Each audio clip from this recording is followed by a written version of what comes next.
Hello my dear students, आज मैं आप सबके लेकर आया हूँ हिंदी मॉडल सेट 4 जो आपके आने वाले बोर्ड एग्जाम में काफ़ी कंपलसरी है, बहुत ज़रूरी है क्योंकि मैंने सारे क्वेश्चंस आपके बोर्ड एग्जाम के हिसाब से बनाया है। इससे पहले मैंने 3 वीडियो आप डाल दिया है यूट्यूब में। आप यूट्यूब में सर्च करेंगे Sargam teaching point Hindi model set 1 2 3 search करेंगे और आप हमारे सारे वीडियो को देख सकते हैं। और ये मॉडल सेट हिंदी 4 है जो आपके एग्ज़ाम के लिए बहुत बहुत इंपॉर्टेंट है। आइए शुरू करते हैं। आज का फर्स्ट सवाल है, जायसी रचित पद्मावत की भाषा क्या है? यू नो वेल कि जायसी रचित पद्मावत की जो भाषा है वो अवधी है। ऑप्शन आपका जो ए है बिल्कुल राइट हो जाएगा, अवधी। ओके, जायसी रचित पद्मावत की भाषा अवधी है। नेक्स्ट क्वेश्चन नंबर 2, सूरसागर किसकी रचना है? आप सभी जानते हैं कि सूरसागर जो है वो सूरदास की रचना है। ऑप्शन बी आपका बिल्कुल राइट हो जाएगा, सूरदास। ठीक है। तीसरा क्वेश्चन हमारा है, तुलसीदास जी कैसे कवि माने जाते हैं? तो तुलसीदास जो है वह एक समन्वयवादी समन्वयवादी कवि माने जाते हैं। ऑप्शन डी आपका राइट हो जाएगा, है ना। तुलसीदास जो है वह एक कैसे कवि? तो समन्वयवादी कवि माने जाते हैं। ऑप्शन डी बिल्कुल सही हो जाएगा, नंबर 3 का। ओके। चौथा सवाल हमारा है, नाभादास किस काल के कवि थे? आप सभी जानते हैं कि नाभादास जो थे वह भक्ति काल के कवि थे। ऑप्शन डी ए आपका राइट हो जाएगा, भक्ति काल। ये क्वेश्चन बहुत इंपॉर्टेंट क्वेश्चन है। इसको आप प्लीज़ कॉमन प्रश्न ना समझें। ये ऐसे प्रश्न हैं जो एग्ज़ाम में कई बार 2009 से लेकर 2020 तक आपके 100 मार्क्स हिंदी में ये सारे प्रश्न कई बार रिपीट हुए हैं। और आने वाले बोर्ड एग्ज़ाम में भी हमारे हिंदी मॉडल सेट 1 2 3 4 5 से लगभग आपके 20 नंबर के ऑब्जेक्टिव आएंगे। ये तो मैं पूरी श्योर हूँ इस बात से। तो बता दूं मैं आपको, नाभादास किस काल के कवि थे? नाभादास जो है भक्ति काल के कवि थे। ऑप्शन ए आपका राइट हो जाएगा। पाँचवा तो हमारा है 5 नंबर, भूषण का जन्म कहाँ हुआ था? आप सभी जानते हैं कि भूषण का जो जन्म हुआ था वह हुआ था कानपुर उत्तर प्रदेश। ऑप्शन डी आपका राइट हो जाएगा, Kanpur Uttar Pradesh. Okay, option D आपका राइट है कि भूषण का जन्म कहाँ हुआ था? तो कानपुर यूपी में हुआ था। ऑप्शन डी इनका राइट हो जाएगा। नंबर 6, तुमुल कोलाहल कलह में शीर्षक कविता के जो कवि है कौन है? यह रचयिता कौन है? तुमुल कोलाहल कलह में शीर्षक कविता के रचयिता मैंने इसका क्रिएटर कौन है? तुमुल कोलाहल कलह में। आप सभी जानते हैं कि तुमुल कोलाहल कलह में इस कविता के जो कवि हैं वो जयशंकर प्रसाद है। ऑप्शन बी बिल्कुल राइट हो जाएगा। एक बात मैं कहना चाहूँगा, अगर आपने अभी तक जो है हिंदी के सारे चैप्टर्स के राइटर का नाम याद नहीं किया है तो बहुत बड़े भूल कर रहे हो, क्योंकि यहाँ से 3-4 नंबर के डायरेक्टली राइटर से रिलेटेड, चैप्टर से रिलेटेड क्वेश्चन पूछे जाते हैं। तो आपको अभी भी वक्त है कि आप हिंदी के सारे चैप्टर के राइटर का नाम को याद कर लें। ओके। हमारा 7वां सवाल है, कौन सी कृति जायसी की नहीं है? गाइज ऐसे सवाल बड़ा कन्फ्यूज करता है, हमें नॉट को देखना चाहिए, नहीं को देखना चाहिए। हम जल्दी में नहीं शब्द को नहीं देख पाते हैं और आंसर गलत कर देते हैं। तो कौन सी कृति मतलब रचना, कौन सी कृति जायसी की नहीं है? तो जायसी की जो इनमें से ए बी सी ये तीनों तो है। पद्मावत जायसी के द्वारा लिखा गया है। आखरावत जो है जायसी लिखा है। आखिरी कलाम जैसी लिखा है। लेकिन ऑप्शन डी जो मृगावती है इसको मलिक मोहम्मद जैसी ने नहीं लिखा है। तो डी आपका बिल्कुल सही हो जाएगा। 8वां सवाल है, अंग अंग फूले ना समाना मुहावरे का अर्थ क्या होगा? अंग अंग फूले ना समाना मुहावरे का अर्थ होगा आनंद विभोर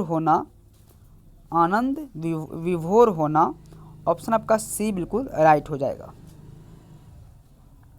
9वां सवाल है, बहुत इंपॉर्टेंट, वेरी वेरी इंपॉर्टेंट सवाल आपका है कि तुलसीदास के शिक्षा गुरु कौन थे? तो तुलसीदास के जो शिक्षा गुरु थे शेष सनातन थे। ऑप्शन डी आपका बिल्कुल ऑप्शन सी आपका बिल्कुल राइट हो जाएगा। नेक्स्ट नंबर 10 है, ईद का चांद होना मुहावरे का क्या अर्थ है? तो ईद का चांद होना मुहावरे का अर्थ है बहुत दिनों के बाद दिखाई देना। ऑप्शन सी आपका बिल्कुल राइट हो जाएगा। ईद का चांद होना मुहावरे का अर्थ है बहुत दिनों के बाद दिखाई देना। सवाल नंबर 11 हमारा, भूषण ने किस रस को प्रमुखता दी है? तो भूषण ने वीर रस को भूषण ने किस रस को प्रमुखता दी है? तो भूषण ने वीर रस को प्रमुखता दी है। ऑप्शन आपका जो डी है बिल्कुल राइट हो जाएगा। नंबर 12 सवाल है, नंबर 12 नंबर सवाल है आपका, जयशंकर प्रसाद के काव्य संकलन का नाम लिखें।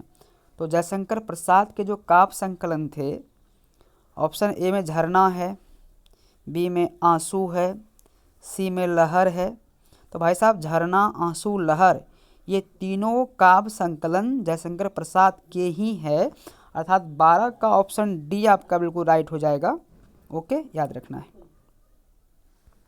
नंबर 13 कड़बक, कड़बक कहाँ से लिया गया है? वेरी वेरी इंपॉर्टेंट क्वेश्चन है कि कड़बक कहाँ से लिया गया? तो कड़बक लिया गया है पद्मावत से। ऑप्शन डी आपका बिल्कुल राइट है। कड़बक कहाँ से लिया गया है? कड़बक लिया गया है पद्मावत से। नंबर 14 में आ जाओ। सूरदास के गुरु का नाम क्या था? तो सूरदास के गुरु का नाम था वल्लभाचार्य।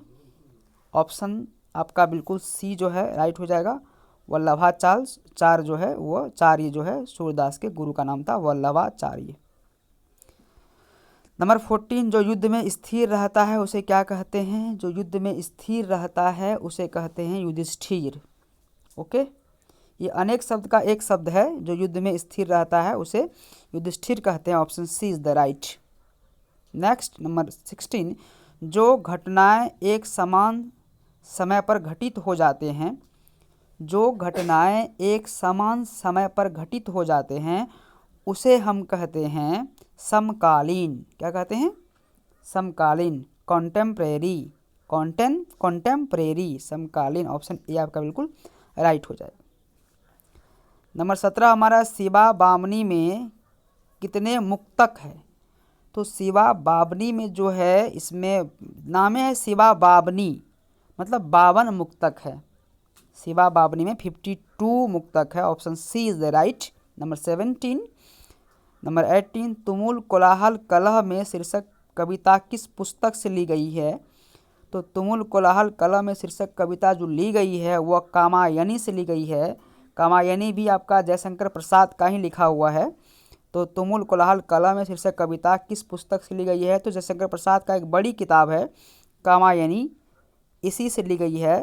हालांकि तुमुल कोलाहल कलह में शीर्षक कविता के कवि है जयशंकर प्रसाद। ओके, और कामायनी के भी कवि हैं जयशंकर प्रसाद। तो तुमुल कोलाहल कलह में कविता कामायनी से ली गई है। ऑप्शन ए आपका बिल्कुल राइट हो जाएगा। 19 नंबर जयशंकर प्रसाद किस वाद के कवि थे? तो जयशंकर प्रसाद छायावाद के कवि थे। याद रखना है, ऑप्शन आपका बिल्कुल, आपका ऑप्शन जो है ए आपका बिल्कुल राइट हो जाएगा। छायावाद के कवि थे जयशंकर प्रसाद। नंबर 20 है जो स्त्री अभिनय करती है। भाई साहब जो पुरुष अभिनय करता है उसे अभिनेता कहते हैं, एक्टिंग करता है। जो पुरुष अभिनय करता है उसको अभिनेता कहते हैं।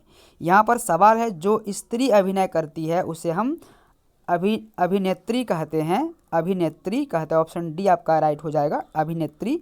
इसको हम इंग्लिश में बोलते हैं एक्ट्रेस, है ना। ओके, नंबर 21 नाभादास का अस्थायी निवास कहाँ था? तो नाभादास का अस्थायी निवास जो था वृंदावन था। आपका राइट आंसर हो जाएगा D, Vrindavan. Okay, D is the right answer, number 21। Number 22 नयन शब्द का संधि विच्छेद क्या होगा? गौर से देखो, नो यो नो नयन लिखा हुआ है और नयन शब्द का संधि विच्छेद होगा ने धन अन, ने धन अन, नयन। ऑप्शन आपका बी राइट हो जाएगा। ओके, ऑप्शन बी आपका बिल्कुल राइट हो जाएगा। बात करें 23 का, हीरा का लिंग निर्णय करें। तो भाई साहब हीरा कौन सा लिंग है? तो हीरा पुल्लिंग है। हीरा क्या है? पुल्लिंग है। ओके, हीरा कौन लिंग है? तो हीरा पुल्लिंग शब्द है। ऑप्शन ए आपका बिल्कुल राइट हो जाएगा। सवाल नंबर 24 जायसी ने अपनी आँख की उपमा किससे की है? अर्थात जायसी ने अपनी आँख की जो सिमली है, उपमा है, वो किससे की है? दर्पण से। किससे? दर्पण से। ऑप्शन डी आपका बिल्कुल राइट हो जाएगा। लास्ट क्वेश्चन इस वीडियो का, गंगा का लिंग निर्णय करें। तो गंगा कौन सा लिंग है? तो गंगा स्त्रीलिंग शब्द है। गंगा स्त्रीलिंग शब्द है। ऑप्शन आपका बिल्कुल बी राइट हो जाएगा। स्त्रीलिंग शब्द है गंगा। गंगा बहती है, गंगा बहता नहीं है बोल सकते हैं। ओके, इस तरह से थैंक यू, मैंने आपका 25 क्वेश्चन कंप्लीट कर दिया। आप इस वीडियो को बार बार देखें। ओके, मिलते हैं अगले वीडियो में, तब तक के लिए धन्यवाद। Take care.